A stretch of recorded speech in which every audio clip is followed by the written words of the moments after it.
السلام علیکم ورحمۃ اللہ وبرکاتہ الحمد للہ رب العالمین اللہم صلی علی محمد وعلی آل محمد۔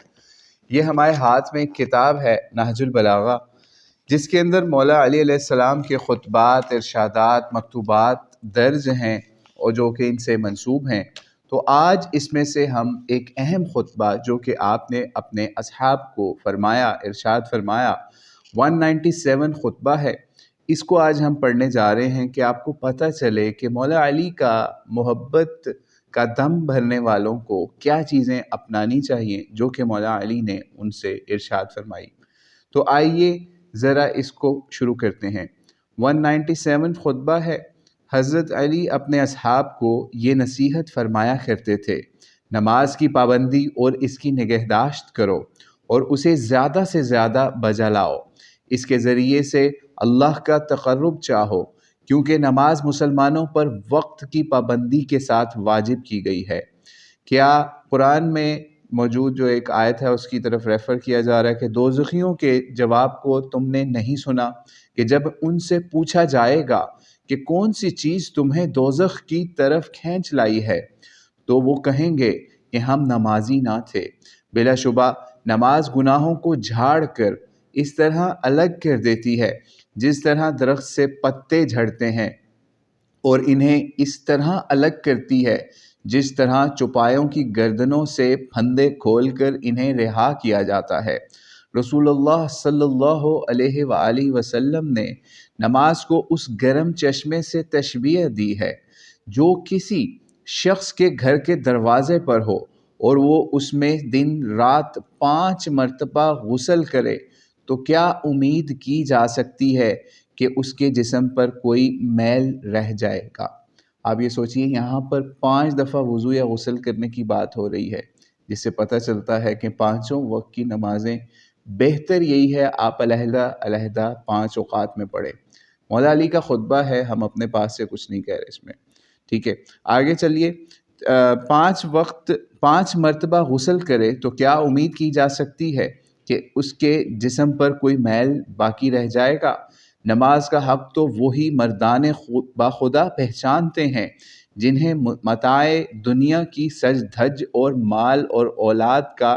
سرور و دید و دل اس سے غفلت میں نہیں ڈالتا۔ چنانچہ اللہ سبحانہ و تعالیٰ کا ارشاد ہے کہ کچھ لوگ ایسے ہیں جنہیں خدا کے ذکر اور نماز پڑھنے اور زکوٰۃ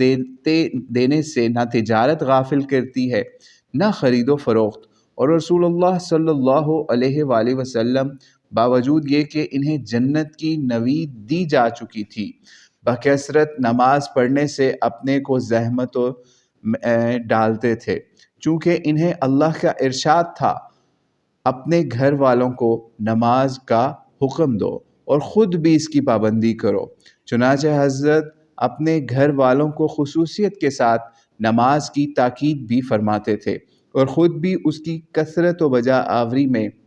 زحمت و مشقت برداشت کرتے تھے۔ پھر مسلمانوں کے لیے نماز کے ساتھ زکوٰۃ کو بھی تقرب خدا کا ذریعہ قرار دیا گیا ہے، تو جو شخص اسے برضا و رغبت ادا کرے گا اس کے لیے یہ گناہوں کا کفارہ اور دوزخ سے آڑ اور بچاؤ ہے۔ دیکھو، ادا کرنے کے بعد اگر کوئی شخص اس کا خیال تک دل میں نہ لائے اور نہ اس پر زیادہ ہائے وائے مچائے، کیونکہ جو شخص دلی لگن کے بغیر زکوٰۃ دے کر اس سے بہتر چیز کے لیے چشم براہ رہتا ہے، وہ سنت سے بے خبر اور اجر کے اعتبار سے نقصان اٹھانے والا ہے،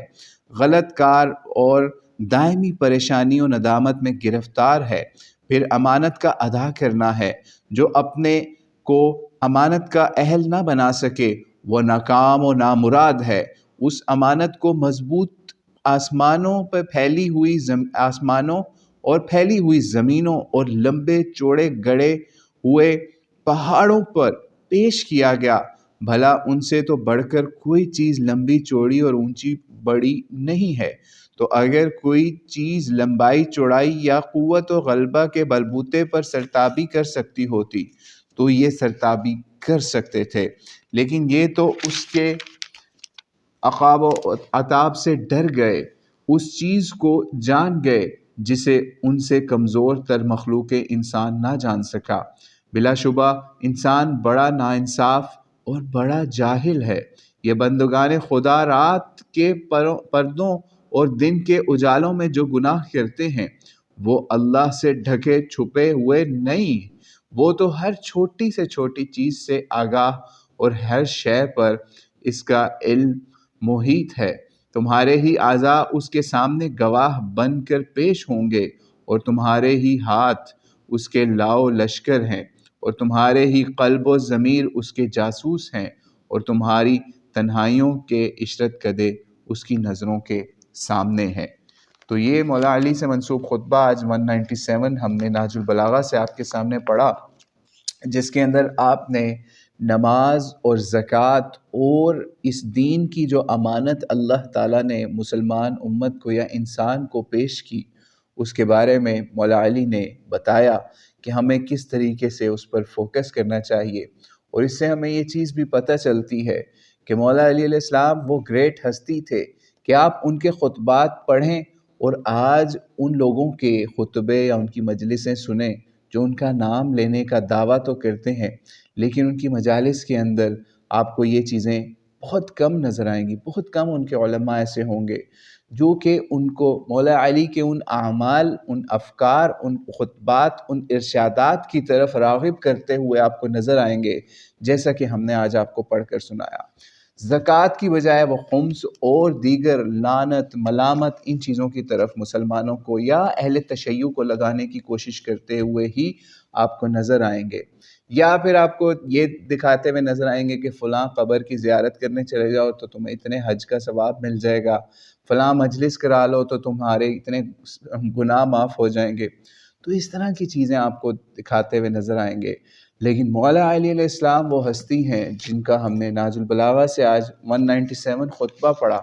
کہ وہ لوگوں کو اللہ سے اور دین سے جوڑنے کی کوشش کرتے رہے۔ تو اللہ سے دعا ہے کہ مولا علی علیہ السلام کے اوپر اپنی اللہ کریم کروڑوں رحمتیں نازل فرمائے، اور ہمیں بھی حضرت علی نے جس طریقے سے دین کی خدمت کے لیے کوششیں کی، ہمیں بھی اسی طریقے سے کوششیں کرنے والا بنائے۔ واللہ اعلم بالصواب۔ السلام علیکم ورحمۃ اللہ وبرکاتہ۔